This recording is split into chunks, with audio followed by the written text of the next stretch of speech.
Hello बच्चों, चलिए आज भी हम व्याकरण पढ़ेंगे। व्याकरण व्याकरण हम लोग पढ़ते आ रहे हैं। पाठ अभी कौन सा पढ़ने जा रहे हैं? पाठ 8 पढ़ने जा रहे हैं। ठीक है, क्या है? संज्ञा।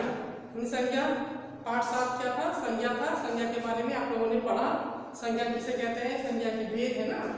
अब यहाँ पर हम पढ़ने जा रहे हैं संज्ञा के विकार। ठीक है, संज्ञा के विकार। विकार का मतलब क्या होता है? विकार का मतलब होता है परिवर्तन या बदलाव, परिवर्तन होना। अब किसमें परिवर्तन होगा, कहाँ परिवर्तन होगा और कैसे परिवर्तन होगा? ठीक है, अच्छे से सुनो। क्लास 5 में शायद आप लोगों ने पढ़ा नहीं होगा। अगर पढ़ा है तो अच्छी बात है, समझ जाओगे अच्छे से।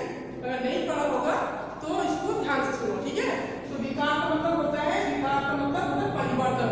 अब किससे परिवर्तन? संज्ञा में परिवर्तन होगा। किसमें होगा? सिर्फ संज्ञा में नहीं, संज्ञा, सर्वनाम, विशेषण और क्रिया। किसमें होगा? संज्ञा में संज्ञा, सर्वनाम, विशेषण और क्रिया, इनमें बदलाव होगा। अब कैसे होगा वो भी बता रही हूँ। आपकी देखिए, अपने बुक में देखिए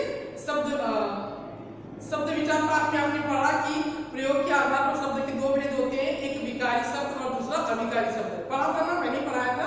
एक विकारी शब्द होता है और एक अविकारी शब्द होता है। तो विकारी शब्दों के बारे में, विकारी शब्द, विकारी मतलब मैंने आपको पहले बता दिया, परिवर्तन होता है। अब किन किन शब्दों में परिवर्तन होता है और किस किस वजह से होता है?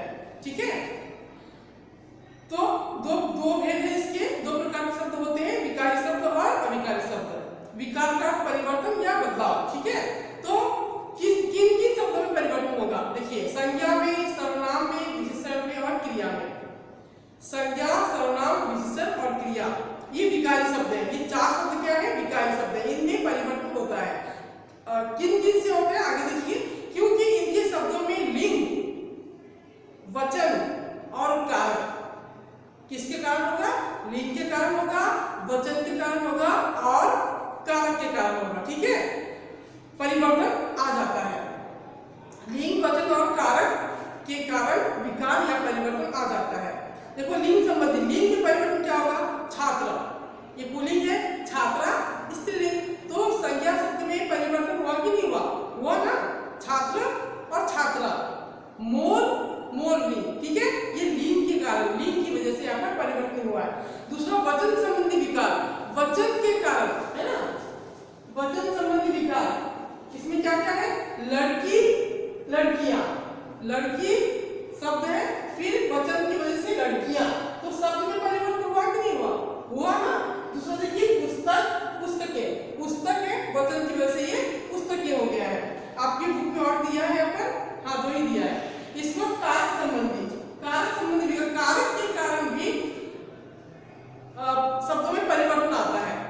लड़की ने लड़कियों को और पुस्तकों से, कारक चिन्ह आप लोगों को याद नहीं होगा, या याद है तो अच्छी बात है, नहीं तो आप इसके बाद कारक ही पढ़ेंगे। ठीक है, इसके बाद हम कारक ही पढ़ेंगे। तो कारक चिन्ह देखिए, यहाँ पर लड़की ने कारक चिन्ह है और लड़कियों को भी कारक चिन्ह है और पुस्तकों से ये भी कारक चिन्ह है।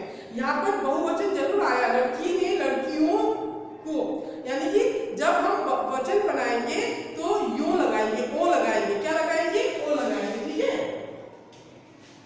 ये हम ओ लगाएंगे इस तरह से। ओ, लड़कियों, लड़कों, गधों, बैलों, पुस्तकों। लेकिन इसके साथ लड़कियों ने, भाइयों को, बैलों को, ठीक है, और पुस्तकों से पढ़ा। ठीक है, तो जब भी हम बहुवचन शब्द लिखेंगे उसके बाद जो कारक चिन्ह होता है, जब कारक चिन्ह होता है तभी वो होता है। ठीक है, लड़की ने, लड़कियों ने खाना खाया, लड़कियों ने खाना खाया, तो लड़कियां ने खाना खाया नहीं होगा, लड़कियों ने खाना खाया। ठीक है, ये कारक की वजह से होता है। हम आगे पढ़ेंगे, कंफ्यूज मत होना, आगे पढ़ने जाएंगे। तो अब आप पढ़ते हैं लिंग। अब हम लिंग पढ़ने जा रहे हैं। इसके जो संज्ञा, सर्वनाम, इसके जो विकार है 3 होते हैं, लिंग, वचन और कारक। कौन कौन से? लिंग, वचन और कारक। तो सबसे पहले हम लिंग पढ़ेंगे। तो लिंग का शाब्दिक अर्थ है चिन्ह। क्या है? लिंग का शाब्दिक अर्थ है चिन्ह। चिन्ह मतलब निशान। देखो कैसे है, लिंग का शाब्दिक अर्थ चिन्ह है, संज्ञा के जिस रूप से उसके पुरुष जाति या स्त्री जाति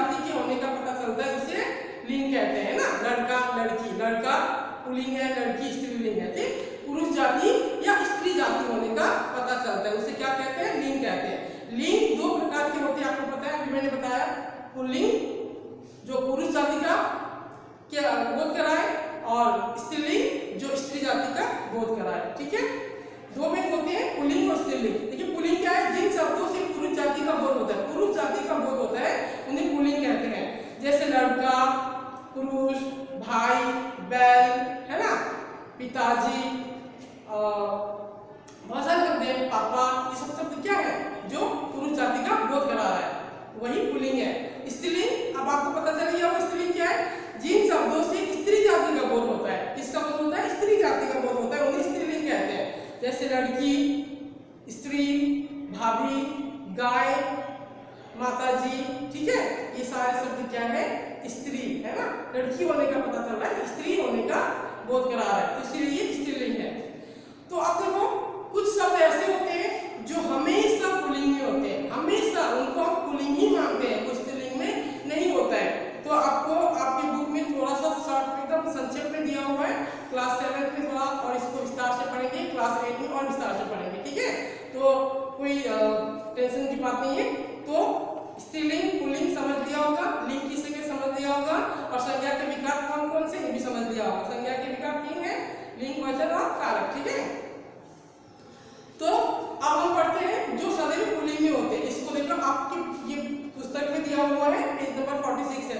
ठीक है, देशों के नाम हमेशा पुल्लिंग में होते हैं, जो भी जितने भी देश हो, जैसे भारत, नेपाल, चीन, जापान आदि, लेकिन लंका को शायद स्त्रीलिंग मानते हैं, लंका छोड़कर। पर्वतों के नाम हिमालय, अरावली, सतपुड़ा। सागरों के नाम हिंद महासागर, प्रशांत महासागर, है ना। महीनों के नाम चैत्र, वैशाख, ये हिंदी में है, जनवरी, फरवरी। ठीक है, दिनों के नाम सोमवार, मंगलवार, ये पुल्लिंग है, याद रखें पुल्लिंग शब्द है ये। ग्रहों के नाम मंगल, बुध, सूर्य। धातुओं के नाम सोना, तांबा, लोहा। फलों के नाम आम, इसमें लीची छोड़कर। ठीक है, लीची और इमली को छोड़ करके ये फलों के नाम पुल्लिंग में आते हैं। वैसे ही धातुओं के नाम में चांदी को छोड़कर, चांदी के साथ स्त्रीलिंग मानते हैं। ठीक है, अनाजों के नाम गेहूं, चना, चावल, बाजरा। वृक्षों के नाम पीपल, अशोक। फिर रत्नों के नाम हीरा, मुकुराज। फिर व्यवसाय या पदों के नाम जैसे प्रबंधक, सचिव, व्यापारी। ठीक है, ये भी पुल्लिंग में आते हैं। अब कुछ शब्द ऐसे होते हैं जो हमेशा स्त्रीलिंग में पाए जाते हैं, हमेशा स्त्रीलिंग में होते हैं, सदैव मतलब हमेशा स्त्रीलिंग में होते हैं। नदियों के नाम गंगा, यमुना, कृष्णा, कावेरी। ब्रह्मपुत्र को छोड़कर, ब्रह्मपुत्र और सतलुज को छोड़कर बाकी जो नदियां हैं वो स्त्रीलिंग में होती हैं। फिर तिथियों के नाम एकादशी, पूर्णिमा, अमावस्या, आता है ना तिथि। ठीक है, पूर्णिमा की पता, पूर्णिमा का आपको पता ही है। फिर बोलियों और भाषाओं के नाम अवधी, ब्रज, हिंदी, अंग्रेजी, जितने भी बोली और भाषाएं हैं। फिर मसालों के नाम काली मिर्च, हींग, हल्दी, इलायची, नमक, धनिया, जीरा छोड़कर। फिर भाववाचक संज्ञा, भाववाचक संज्ञा हम लोगों ने अभी संज्ञा पढ़ाई थी ना, याद भी होगा आप लोगों को। सजावट, बनावट, भलाई, कोमलता आदि। भाववाचक संज्ञा कैसे बनाई जाती है? हम एक मूल शब्द में प्रत्यय जोड़ देते हैं तो वो भाववाचक संज्ञा बनता है, पता है ना। फिर गहनों के नाम पायल, अंगूठी, नथ, माला, चूड़ी आदि, ये सब क्या है? स्त्रीलिंग शब्द है। ठीक है, ज्यादा बड़ा नहीं है। तो आगे से देखिए, जानिए में आपको दिया, ये बहुत इंपॉर्टेंट होता है। इसमें क्या दिया है? कुछ संज्ञा शब्द स्त्री या पुरुष के लिए समान रूप से प्रयोग किए जाते हैं। इनके प्रयोग से ही इनके लिंग का पता लगाया जा सकता है। प्रयोग करने पर ये चाहे पुरुष के लिए हो चाहे स्त्री के लिए हो, लेकिन एक ही शब्द बोला जाता है। जब हम देखते हैं या वाक्य प्रयोग करते हैं तो पता चलता है कि ये स्त्रीलिंग है कि पुल्लिंग है। जैसे टीचर, टीचर आ गई, टीचर आ गए, है ना, टीचर आ गई, टीचर आ गए, तो पुल्लिंग और स्त्रीलिंग पता चल रहा है। राष्ट्रपति, हमारे देश के राष्ट्रपति, जैसे इससे पहले कौन थी? एक महिला थी, नहीं पुरुष थे, इससे पहले महिला थी, महिला राष्ट्रपति कौन थी? आप लोग को याद है ना? ठीक है, जब हम वाक्य प्रयोग करते हैं तो हमारे देश के राष्ट्रपति थी, ये हमारे देश के राष्ट्रपति थे, तो थी और थे, इसी से हम पता लगा सकते हैं कि वो स्त्रीलिंग और ये पुल्लिंग। ठीक है, मुख्यमंत्री, हमारे देश के मुख्यमंत्री जो भी नाम हो, ये हमारे देश की मुख्यमंत्री, हमारे देश के, हमारे राज्य की, देश के तो प्रधानमंत्री होते हैं ना, देश के कौन होते हैं? प्रधानमंत्री, राज्य के मुख्यमंत्री होते हैं। तो ऐसे शब्द हैं जो वाक्य प्रयोग करने पर ही पता चलता है कि वो स्त्रीलिंग में है कि पुल्लिंग में है। ठीक है, इनका कोई लिंग बदलता नहीं है। टीचर टीचर ही, राष्ट्रपति राष्ट्रपति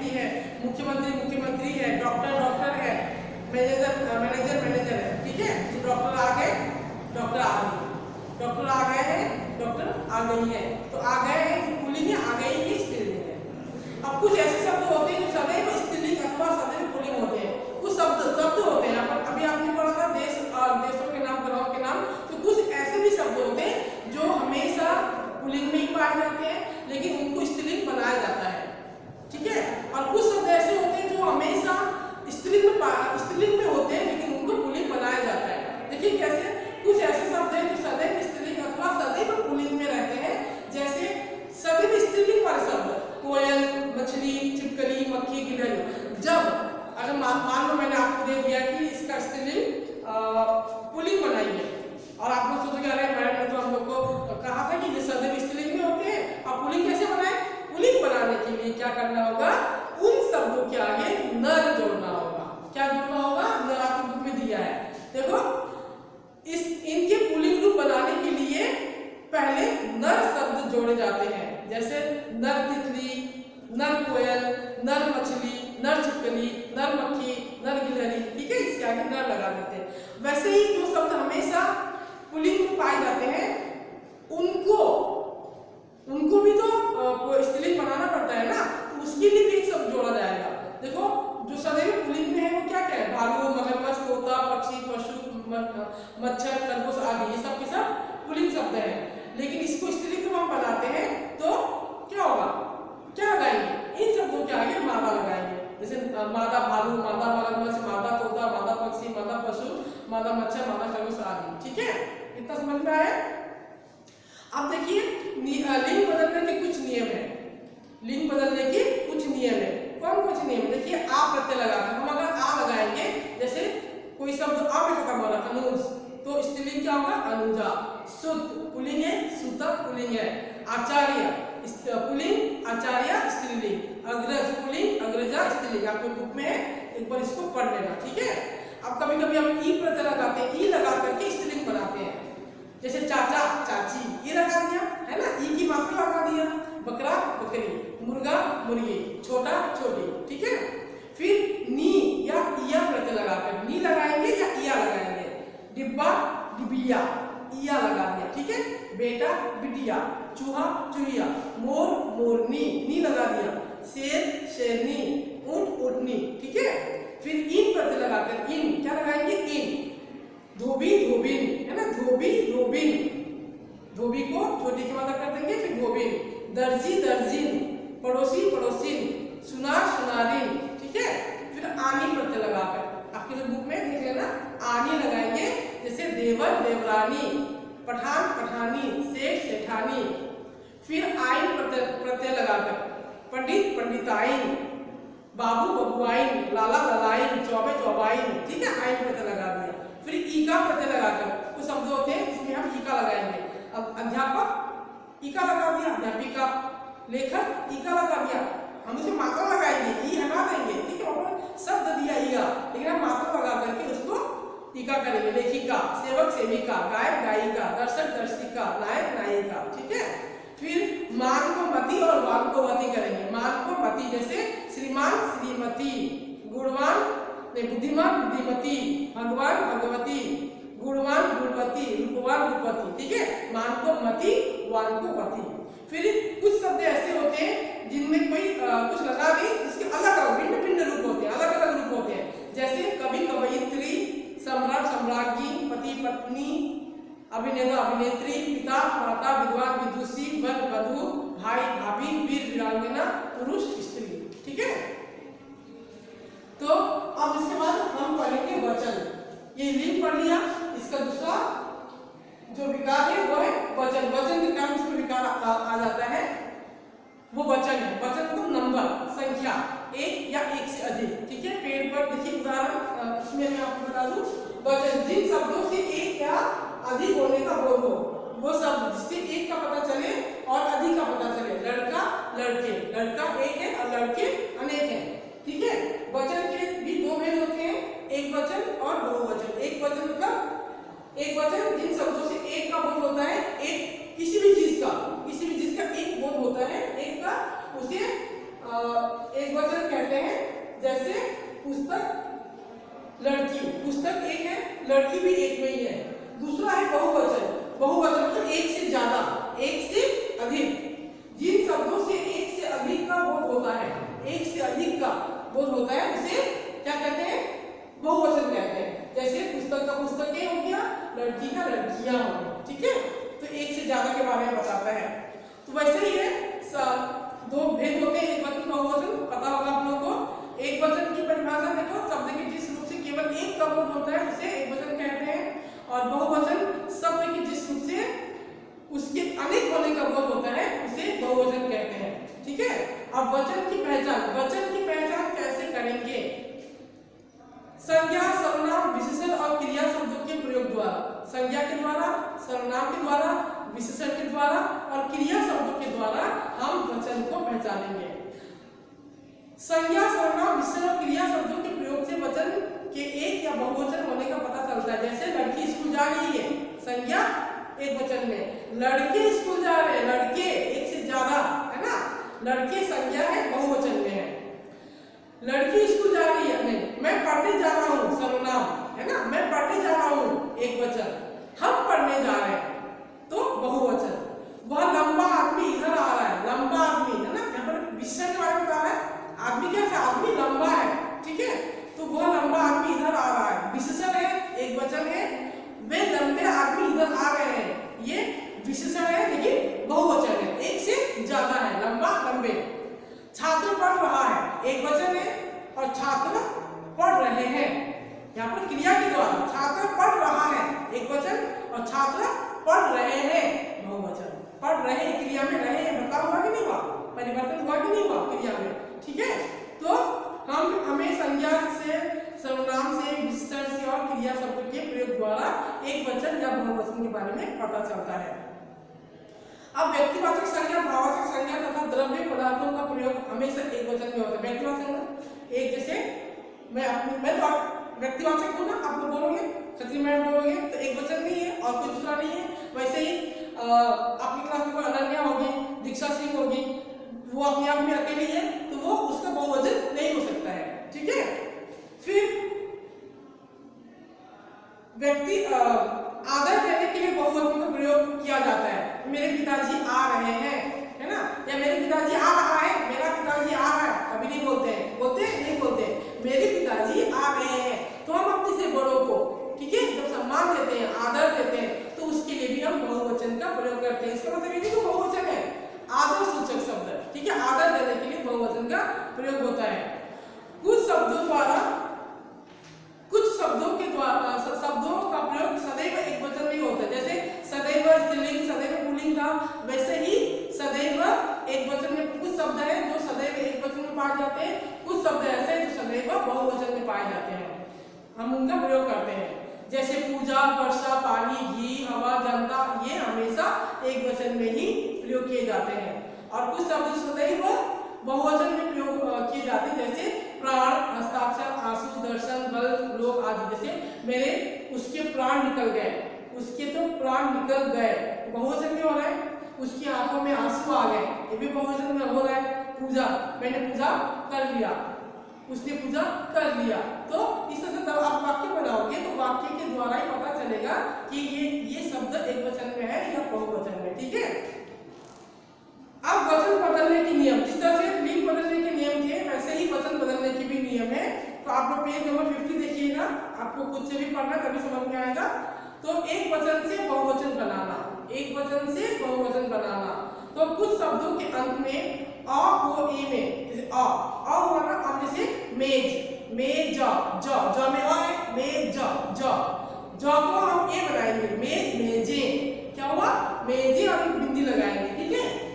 मेज का मेजे होगा और साथ में बिंदी भी लगाएंगे, मेजे। फिर है पुस्तक, पुस्तकें, ठीक है, गेंद, गेंदे, पतंग, पतंगे, बात, बातें, रात, रातें, अ को ए बना दिया।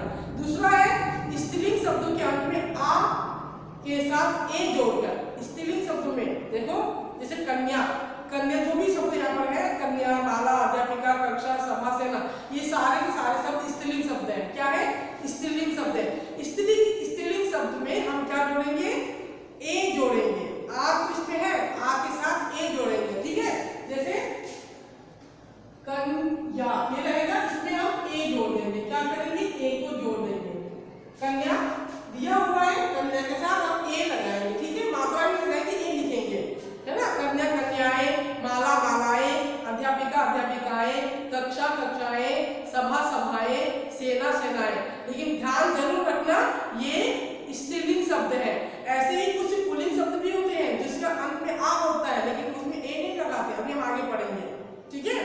तो इतना समझ में आया, जो स्त्रीलिंग शब्द होते हैं जो आ में खत्म होते हैं, आ के साथ ए को जोड़ देते हैं, तो वो स्त्रीलिंग बहुवचन बन जाता है, ठीक है, स्त्रीलिंग में बहुवचन बन जाता है। तीसरा देखो स्त्रीलिंग शब्द, ये भी नीचे भी स्त्रीलिंग शब्द है, ये तो ई में खत्म होता है, तो हम क्या करते हैं इसमें इया जोड़ते हैं ना, यहाँ जोड़ते हैं जैसे यहाँ। लेकिन अगर बड़ी की मात्रा हो तो छोटी की मात्रा बना देते हैं। कैसे? देखिए बुक में लड़की लड़कियां, लड़की लड़की में बड़ी की मात्रा है, ठीक है, ये जो बड़ी की मात्रा है हम इसको छोटी की मात्रा बना देंगे। छोटी की मात्रा लड़कियां, लड़की लड़कियां, रोटी रोटियां, बड़ी की मात्रा को छोटी की मात्रा करेंगे। साड़ी साड़ियां, सब्जी सब्जियां, तितली तितलियां, रानी रानियां, ठीक है। फिर कुछ शब्द ऐसे स्त्रीलिंग शब्दों के अंत में या को या में बदलना। देखो जो या होता है गुड़िया, चुड़िया, डिबिया, बिटिया, इसको इसके ऊपर चंद्र बिंदु लगा देंगे, है ना। चिड़िया चिड़िया, चिड़िया वही है, बस या के ऊपर चंद्र बिंदु लगा दिया, है ना। चिड़िया, ये चिड़िया है तो इसके ऊपर हमने क्या किया, चिड़िया लिख करके ऊपर चंद्र बिंदु लगा दिया, ठीक है, चिड़िया। बिटिया बिटिया, गुड़िया गुड़िया, चुड़िया चुड़िया, डिबिया डिबिया, गुड़िया गुड़िया, ये भी स्त्रीलिंग शब्द है, ठीक है। तीन जो हमने लगातार पढ़ा वो तीनों के तीनों स्त्रीलिंग शब्द से।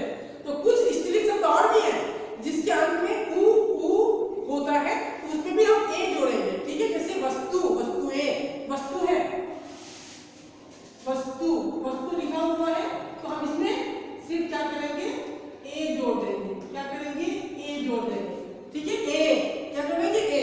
वस्तु वस्तुएं, धातु धातुएं, ऋतु ऋतुएं, धेनु धेनुएं, बहु बहुएं, वधु वधुएं, ठीक है। अब पुल्लिंग शब्दों के अंत में आ को ए में बदलकर, अब आया पुल्लिंग शब्द। अब पुल्लिंग शब्द आ में खत्म हो रहा है तो उसको ए में बदलना है। लड़का नहीं, हम यहाँ कुत्ता दिया, कुत्ता कुत्ते, आटा के ए की मात्रा। पंखा पंखे, बस्ता बस्ते, केला केले, लड़का लड़के, ठीक है। कुछ शब्द ऐसे होते हैं जिसके अंत में हम कुछ एक प्रत्यय लगाते हैं, दल, कुछ शब्दांश लगाते हैं, दल, वर्ग, जन, गण, लोग, वृंद, ये लगा करके हम बहुवचन बनाते हैं। अध्यापक अध्यापकगण, गरीब गरीब लोग, शिक्षक शिक्षक वृंद, सेना सेना दल, मित्र मित्र वर्ग और गुरु गुरुजन, ठीक है। इसको आप लोग पढ़ोगे तो आ जाएगा। अभी तो बहुत आसान तरीके से दिया है, 7th में भी इसी को पढ़ना है, लेकिन थोड़ा सा विस्तार है, थोड़ा सा आप इसमें फेर बदल करके दिया हुआ है, ठीक है। तो ये पाठ इसमें इसको बता दिया मैंने कि पढ़ जरूर लेना, पढ़ोगे तो समझ में आएगा, नहीं तो मैं आप लोगों को फिर मुझसे पूछ लेना, मैं समझा दूंगी।